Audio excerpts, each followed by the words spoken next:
Hi hello welcome to Swarnateja YouTube channel. First time video చూస్తున్న వాళ్ళు subscribe చేయండి. ఈరోజైతే నేను 200 మంది సబ్స్క్రైబర్ అయిన సందర్భంగా కరాచీ హల్వా చేస్తున్నాను. థ్యాంక్ యూ అండి, నన్ను ఎంతలా సపోర్ట్ చేస్తున్నందుకు. మీరు ఇలానే సపోర్ట్ చేస్తూ ఉండండి. ముందైతే ఒక కప్పు కార్న్ఫ్లవర్ తీసుకోవాలి, దాన్ని ఒక గిన్నెలో వేసుకోవాలి. అదే కప్పుతో వాటర్ కూడా తీసుకోవాలి. ఇప్పుడు వీటిని లంప్స్ లేకుండా కలుపుకోవాలి. ఈ కరాచీ హల్వా అయితే బొంబాయిలో ఫేమస్. మనం స్వీట్ షాపుల్లో కంటే ఇంట్లోనే హెల్తీగా హైజీన్గా చేసుకోవచ్చు. ఇలా ఈ కన్సిస్టెన్సీ వచ్చే వరకు కలుపుకోవాలి. దీన్ని అయితే ఇప్పుడు కొద్దిసేపు పక్కన పెట్టేసుకోండి. స్టవ్ ఆన్ చేసుకుని ఒక కడాయి పెట్టుకోండి.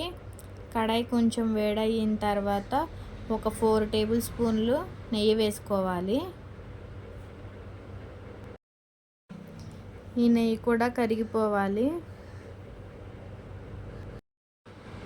నెయ్యి కరిగిన తర్వాత జీడిపప్పుల్ని వేసుకోవాలి. వీటిని గోల్డెన్ ఫ్రై వచ్చే వరకు ఫ్రై చేసుకోవాలి. ఈ కరాచీ హల్వాలో జీడిపప్పులే హైలైట్. ఈ జీడిపప్పులు ఉంటేనే ఈ స్వీట్ అనేది టేస్ట్ బాగుండిద్ది. ఇక్కడైతే నాకు మంచిగా ఫ్రై అయిపోయాయి. దీన్ని ఒక గిన్నెలో తీసేసుకోవాలి.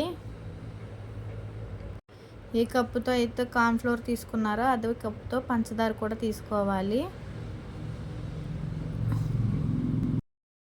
పంచదార తీసుకున్న కప్పులో సగం కప్పు వాటర్ తీసుకోవాలి.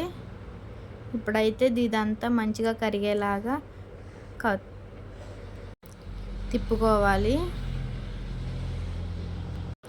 దీన్నైతే లో ఫ్లేమ్లో పెట్టుకొని తిప్పుకోండి మంచిగా. ఈ హల్వా అయితే పెద్ద ప్రాసెస్ ఏం కాదు. కార్న్ఫ్లవర్, షుగర్ ఉంటే సరిపోతుంది. ఎక్కువ ఇంగ్రీడియంట్స్ కూడా అవసరం లేదు. ఇందులోనే 2 ఇలాచీ కూడా వేసుకోవాలి ఫ్లేవర్ కోసం. అలాగే కొద్దిగా ఫుడ్ కలర్ కూడా వేసుకోవాలి. ఈ పాకం అయితే కొద్దిగా దగ్గరికి రానివ్వాలి. కొంచెం స్టిఫ్గా అయ్యేంత వరకు ఉంచాలి. ఇక్కడైతే నాకు దగ్గరికి వచ్చేసింది. ముందు కలిపి పెట్టుకున్న కార్న్ఫ్లవర్ వాటర్ పోసేయాలి ఇందులో.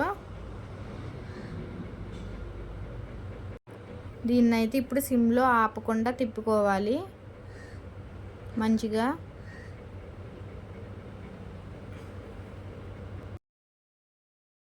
ఇలా తిప్పుతూనే ఉంటే స్వీట్ అనేది తయారవుతుంది. మంచిగా లంప్స్ లేకుండా ఉంటుంది.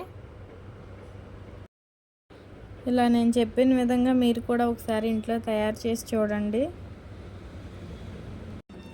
ఇక్కడైతే నాకు దగ్గరికి వచ్చేసింది. ఇంకొద్దిగా మంచిగా ఉడకాలి, లేకపోతే కార్న్ఫ్లవర్ పచ్చివాసన వచ్చింది.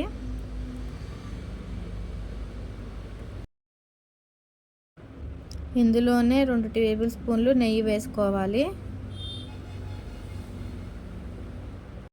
ఇప్పుడు మళ్ళీ తిప్పుకోవాలి.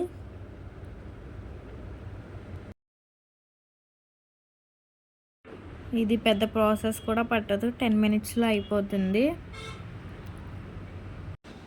ఇక్కడైతే మంచిగా దగ్గరికి వచ్చేసింది. ఫ్రై చేసుకున్న జీడిపప్పులు కూడా ఇందులో వేసేసుకోవాలి.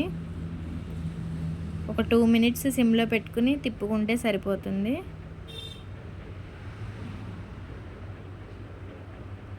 ఇక్కడైతే నాకు రెడీ అయిపోయింది. నేనైతే స్టవ్ ఆఫ్ చేసేస్తున్నాను.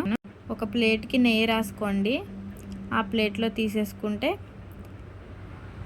తీసేసుకోవడమే.